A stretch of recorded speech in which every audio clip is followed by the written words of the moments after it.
warn you now. I'm not holding back, Goten. Me either. That's actually kind of the opposite of how it went. They specifically put rules limiting their powers on themselves so that way the fight would stay interesting. For example, they agreed not to turn Super Saiyan against each other. That sounds a lot like they were both holding back to me. And there's dialogue later after this fight that doesn't make any sense if you don't know that they were holding back. But that's what I'm here for, to tell you that they definitely were holding back, and that's pretty much the only interesting thing about the fight. They seriously do this thing twice, where Trunks and Goten slowly ascend into the air and their arms and legs turn into lines as they battle, and the crowd acts shocked both times.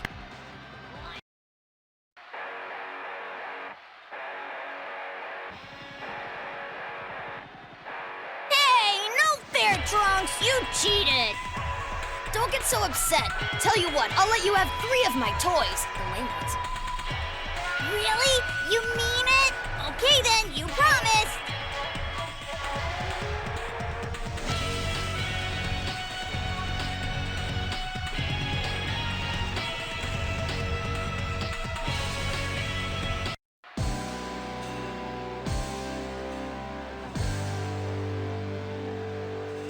Oh man, if I lose to this little punk, my career's down the tubes. Okay, got it.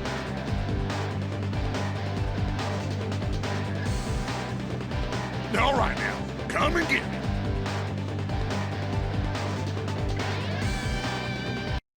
So the plan Hercule comes up with is just to ask Trunks to lightly tap him in the face, and Trunks does lightly tap him in the face, but even that light tap is enough to send Hercule flying out of the ring. Of course he still manages to save face, because the crowd believes that that light tap couldn't possibly send Hercule flying, so he must have faked the loss on purpose. I like to imagine that what we're doing to Hercule right now is how that light tap actually felt.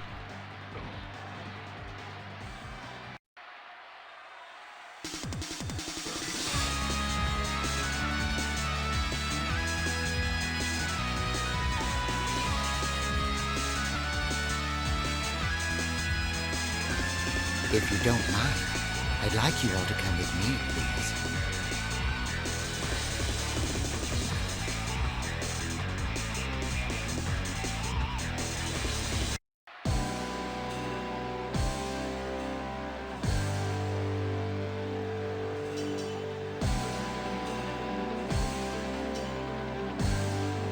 You win, I'll pay. Right. You'd better.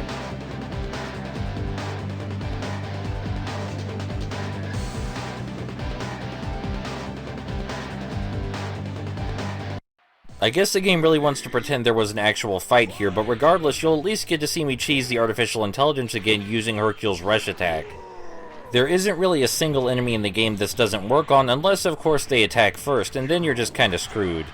Unfortunately, due to the way this game is structured, we miss a lot of scenes of Hercule acting really pathetic, and that's kind of important to his later character development.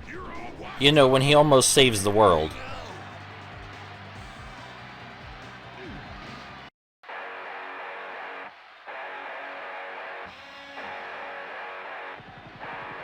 Otherwise, I'll be very upset. Right, I got it.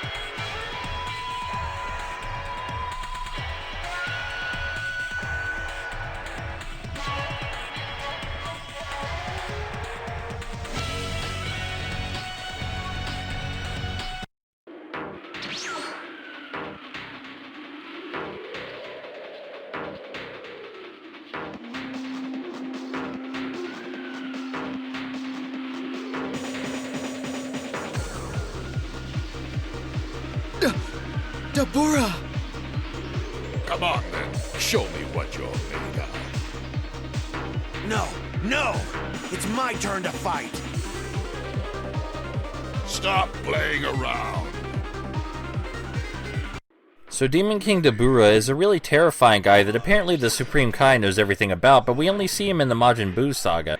He does leave a pretty good first impression, though, as not only is the Supreme Kai supremely terrified of him, but he turns Krillin and Piccolo into stone within seconds.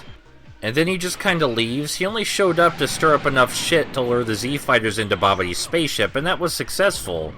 Because it turns out they can't turn Piccolo and Krillin back to normal without killing Dabura. It's anyone's guess how the Supreme Kai knows this exactly, unless Dabura just happened to die before. Anyway, when they do follow Dabura, what follows is some weird stuff that kind of resembles the original Dragon Ball manga, but a lot more hilarious because the characters are so overpowered now. The two fighters that they meet there before they fight Dabura are actually kinda neat, and they would be interesting in a battle in the original Dragon Ball manga, but they're way underpowered for this series. Like, sure, I guess it's kinda cool that you've been training in gravity that's multiple times Earth's gravity if Vegeta hadn't already been doing that. And sure, I guess it's kinda cool that you can eat light, except Goku can generate infinite amounts of that. What I'm saying is that Babidi's henchmen die really quickly, alright? I mean, the ones he didn't already kill himself, anyway. Finish!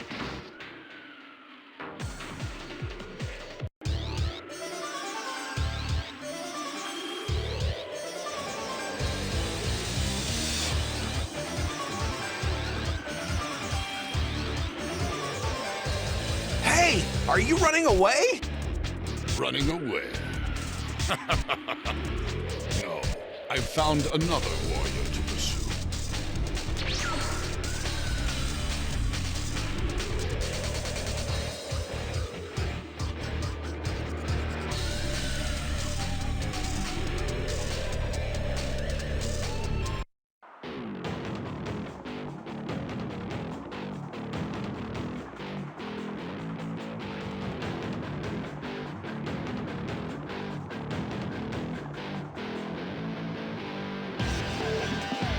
Is that Majin Buu? Yes. I could never forget that terrible face. Hey, Majin Buu! I'm Babidi, the son of your creator, Bibidi. He's an idiot. Nothing but a worthless, lumbering blob.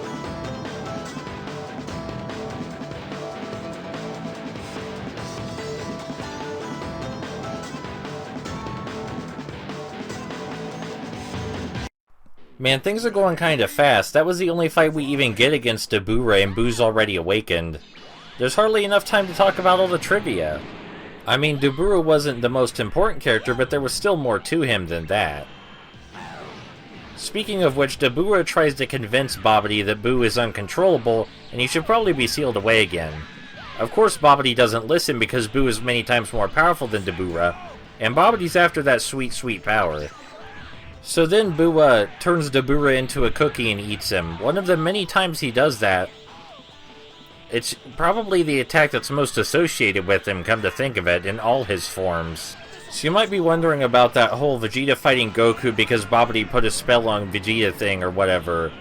And that came about because Vegeta was really frustrated watching Gohan fight Dabura. He was like, "Gohan, I thought you were way stronger than this when you fought Cell." And then Dabura notices this and he's like, "Man, this Vegeta guy is an impatient asshole. I bet we could turn him evil and get a lot of energy." And of course there's more to the story than that, but I was just summing up what happened. Right now we're focusing on the fight between Gohan and Buu. Which isn't much of a fight, really. Gohan gets blasted into the forest pretty quickly because, again, Buu is just that insanely strong, in spite of looking like he's a pink poopy wearing a diaper. Also, Buu maimed the Supreme Kai, which kinda reminds me of something interesting. When the Supreme Kai first appears, he's all cool and collected, and it seems like he has everything figured out. But as he encounters more powerful and more powerful enemies, he starts to kind of freak out a little bit. I mean, I guess he's not really equipped to fight enemies this strong, and that's reflected pretty well in the game, where he's almost useless.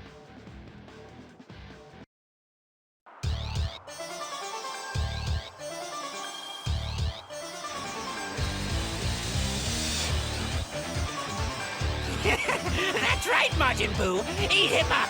Eat that brat Kai. Maybe Boo should turn you to chocolate or cookie!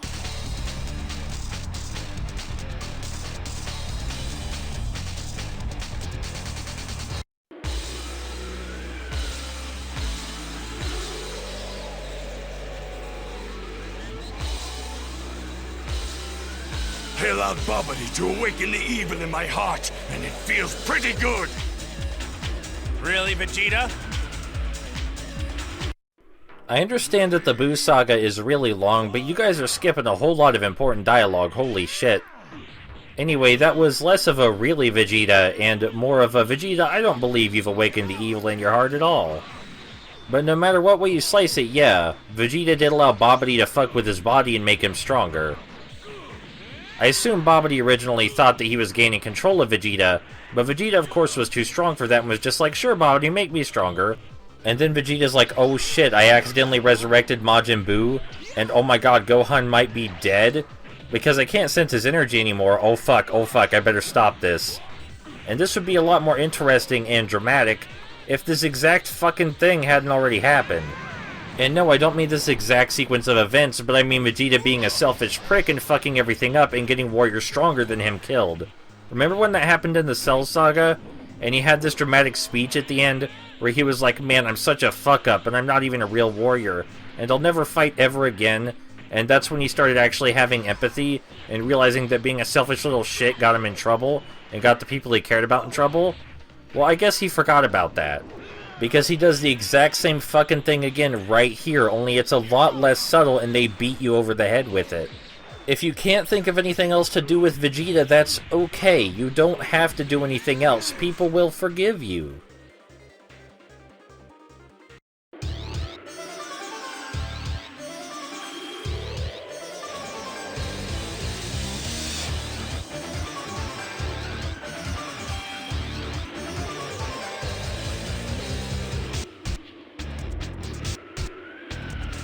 I'll take care of Majin Buu, and I'll deal with you later. If I'm still alive, that is.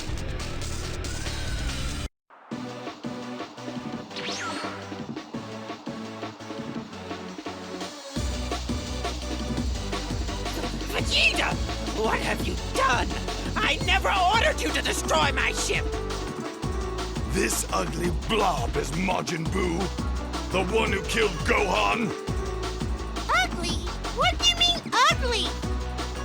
He's saying your face will frighten small children. You make Boo mad! I'll make you dead!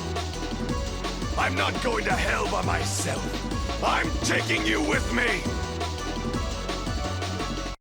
You're seriously gonna make me cry here or something, Vegeta. You remember how you learned to think about the consequences of your actions and their effects on other people?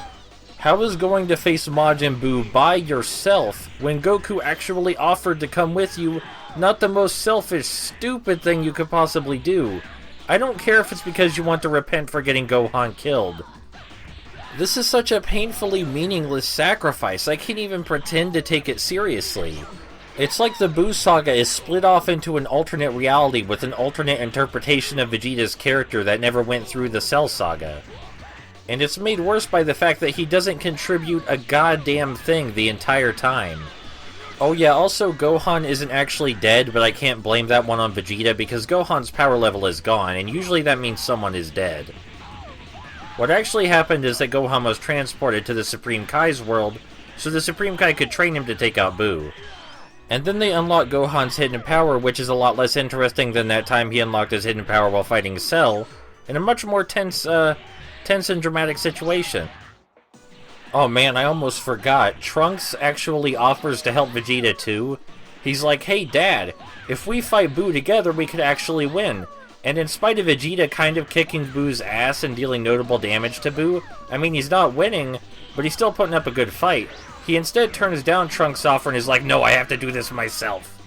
Did it not occur to you that when your son made you that offer, that even if you don't want to involve him, maybe committing suicide by attacking Buu is not a good idea when you have a family? And this metaphorical suicide turns into a literal suicide when Vegeta actually blows himself the fuck up in an attempt to kill Buu.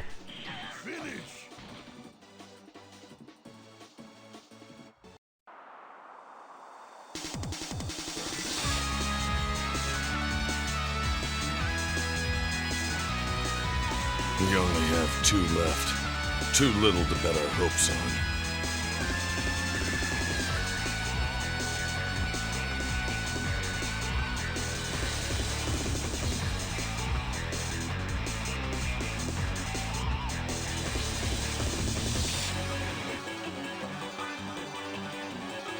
That brat called Trunks is in the West City. He lives at the Capsule Corporation. Why don't we pay him a visit? We should hurry.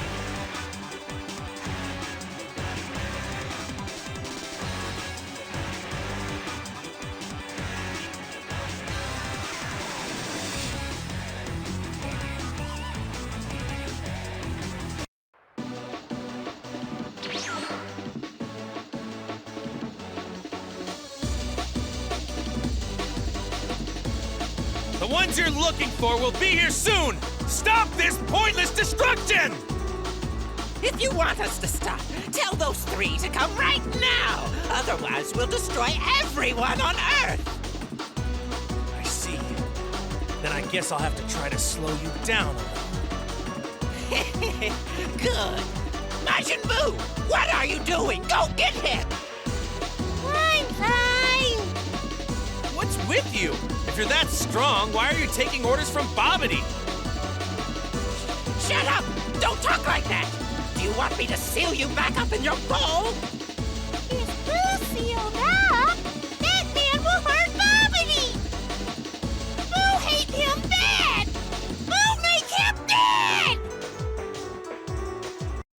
So in order to stall Boo, what Goku actually does is show Boo the Super Saiyan transformations very slowly, to waste as much time as possible while the Z-Fighters, or what's left of them, look for the Dragon Radar. This scene is also the first time we see Goku's Super Saiyan 3 transformation, and it's shown to us in the context that he's still clearly not able to defeat Boo and can only hope to distract him, even though he went past what is known to be the strongest Super Saiyan transformation. Or rather, what was known to be the strongest Super Saiyan transformation. So they wanted to get the point across that Boo is really, really absurdly powerful, just in case you didn't get it. Notably, this is also the first time we see Boo use attacks from the Z-Fighters. He's able to imitate the Kamehameha after seeing Goku use it only one time. This is also not the first time that Boo and Babbidi's relationship has fallen into question, though other times it was just between Boo and Babbidi. Boo seemed to prefer to completely ignore Babbidi whenever it was possible, and really seems to hate taking his orders. If I recall correctly, all Goku really did was point that out. But because of the context of the game and how fast this saga is moving, it came across in an entirely different tone. Oh yeah, and I should mention this because the game doesn't, but sometime after this, Hercule meets Boo. And he tries to kill Boo, but Boo doesn't even notice because Boo's just that strong. And then Hercule and Boo slowly become friends. And it's the most interesting part of the Boo saga because before that, Hercule was a really pathetic piece of shit. And he hadn't been keeping up with his training or doing anything good in the world, and even hid away from people who were attacking his daughter.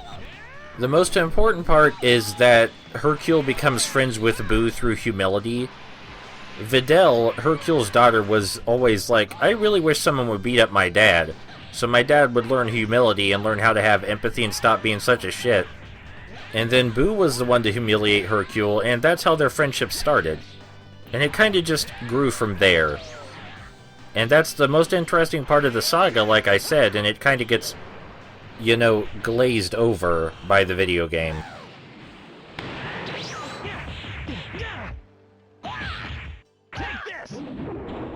Finish!